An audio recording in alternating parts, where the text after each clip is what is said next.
بہترین نام میں آپ سب دیکھنے اور سننے والے تمام ناظرین کی سلامتی ہو۔ میں سلمان سیم اپنے سوشل میڈیا نیٹ ورک کے ساتھ آپ سب کی خدمت میں حاضر ہوں۔ میرے کچھ اوورسیز بھائیوں نے مجھے سوال کیا کہ سلمان بھائی بتائیں کہ پاکستان مسلم لیگ نون یا پاکستان تحریک انصاف ان ضمنی انتخابات میں آپ کی رائے کیا ہے کہ کتنی سیٹیں جو ہیں وہ حاصل کر سکتی ہیں۔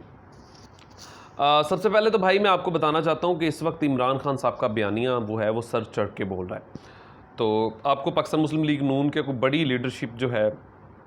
آپ کو کمپین کرتی ہوئی نظر نہیں آئے گی جس طریقے سے وہ ماضی میں الیکشنز میں حصہ لیتے تھے، کیونکہ وہ کس منہ سے اب عوام کے پاس جائیں، ان کے پاس کوئی بیانیہ نہیں ہے، مطلب کوئی اگر وہ کہتے ہیں کہ یہ پچھلی حکومت کا کیا ہوا ہے تو اب عوام یہ پوچھتی ہے اور یہ کہتی ہے کہ آپ نے یہ تیر جو ہے یہ اڑتا ہوا تیر لیا کیوں ہے، تو یہ ان کا اتھینٹک ان کا کویسچن ہے کہ اگر یہ حکومت اتنی ہی نالائق تھی تو پھر آپ نے ان کی حکومت کو گرایا کیوں ہے، پھر آپ نے تو وعدے کچھ اور کیے تھے لیکن آپ نے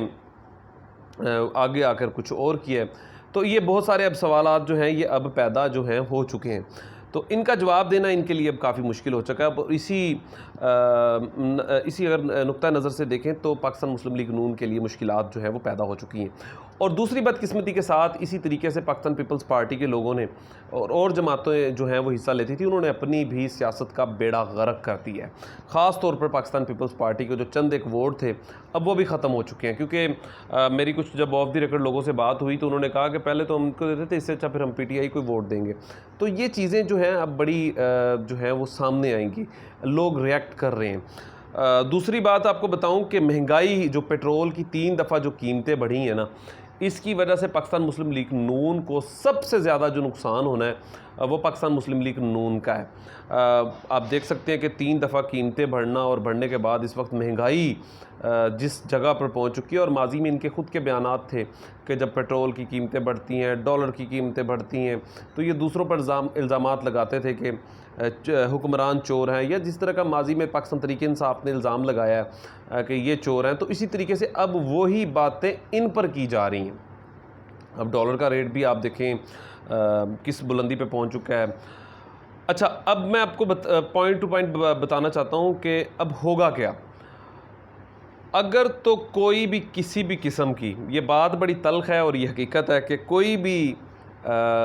دخل اندازی نہ کی گئی، آپ میری بات کو سمجھ رہے ہوں گے، تو یہ الیکشن 18 سیٹیں کم سے کم پاکستان تحریک انصاف جو ہے وہ جیت سکتی ہے۔ کم سے کم یہ میں بات کر رہا ہوں 18 سیٹیں، کیونکہ 20 کے قریب یہ سیٹیں ہیں جہاں پر الیکشن تو صرف 1-2 ہارے گی، اگر ہاری بھی تو وہ بھی شخصیت کا ووٹ جہاں پر ہوگا، ورنہ پاکستان تحریک انصاف کا جو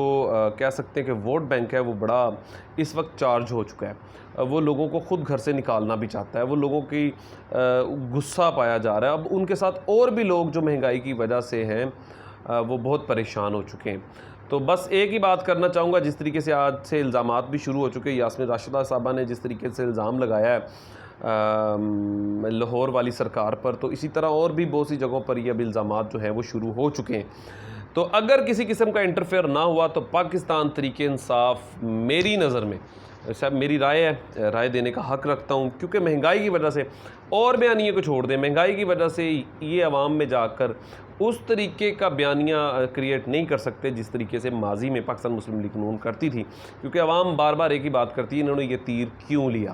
تو ظاہری سی بات ہے پھر عوام میں غم و غصہ تو پایا جاتا ہے، اور اس دفعہ وہ غصہ اپنا ضرور نکالیں گے۔ اپنا خیال رکھیے گا، مزید اچھے ویلوگ کے ساتھ آپ کی خدمت پہ حاضر ہوں گا۔ خدا حافظ۔